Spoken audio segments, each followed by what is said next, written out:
माघ मास महात्म कथा अध्याय 24। लोमस जी बोले, जिन वन में पिशाच को मोक्ष हुआ था उसका द्रविड़ राजा चित्र था। वह परमवीर पराक्रमी, शास्त्रों का ज्ञाता और ऐश्वर्यवान था। स्वर्ण रत्न से उसका कोष भरा रहता था। उसके सहस्त्रों पटरानियां थीं। वह स्त्रियों के वशीभूत रहता था। कामुक, लोभी एवं महाक्रोधी था। वह कभी धर्म का पालन नहीं करता था और झूठ बोलता था। मंत्रियों की सलाह मानता था। वह सदैव भगवान विष्णु की निंदा में तत्पर रहता। वैष्णवों से द्वेष करता और विष्णु से द्रोह करता था और भगवान के भक्तों को यातनाएं देता।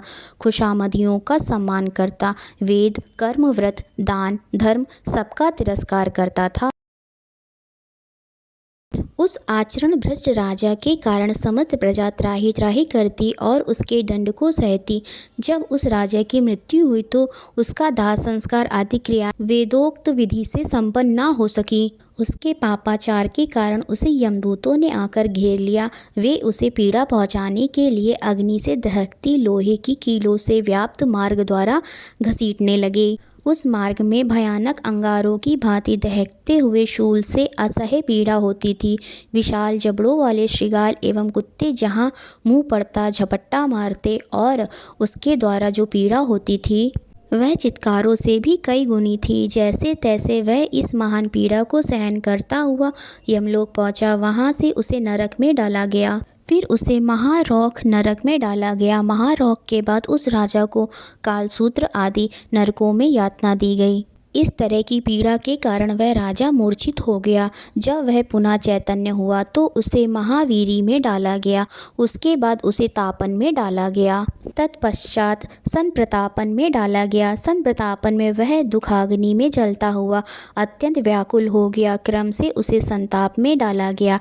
फिर कामोल में यातनाएं दी गईं। बाद में कुडमल में डाला गया। फिर उसे पूर्ति भूतिक नरक में डाला गया।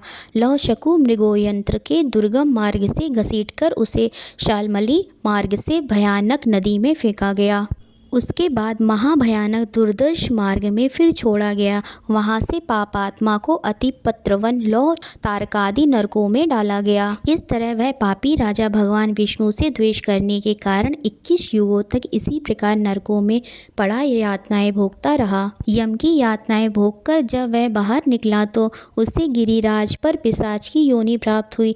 वह महाभयानक पिशाच उस मेरु पर्वत पर वनों में चारों ओर घूमता रहता था और उसे भोजन और जल भी प्राप्त न होता। महान दुखों को भोगता हुआ वह पिशाच एक दिन दैवात भोजन और जल की तलाश करता उस वन में आ निकला जहाँ परम वैष्णव महात्मा देवधूति का आश्रम था। थकान और भूख प्यास से व्याकुल होकर एक वृक्ष के नीचे गिर पड़ा और हाय मरा कहकर चिल्लाने लगा। वह विलाप करते हुए कहता कि मैं इस प्रकार समस्त जीवों का कोप भोज कब तक बना रहूँगा।